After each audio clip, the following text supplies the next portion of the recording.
5,000+ রোগী সুস্থ হয়েছেন ডক্টর SM সারোয়ার স্যারের চিকিৎসায়।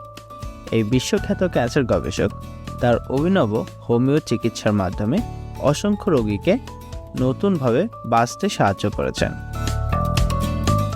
স্টেজ 4 ক্যান্সার থেকেও রোগীরা সম্পূর্ণ সুস্থ হয়েছেন, যাদের জন্য কোনো চিকিৎসার আশা ছিল না। ডক্টর সারোয়ার স্যারের হোমিও চিকিৎসায় আল্লাহর রহমতে আজ তারা নতুন জীবন ফিরে পেয়েছেন।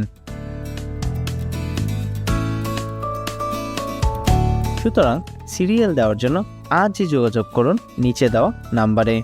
ডক্টর সারোয়ার স্যার রোগী দেখেন শনিবার থেকে সোমবার ঢাকা পল্টন এবং মঙ্গলবার থেকে বৃহস্পতিবার হবিগঞ্জ।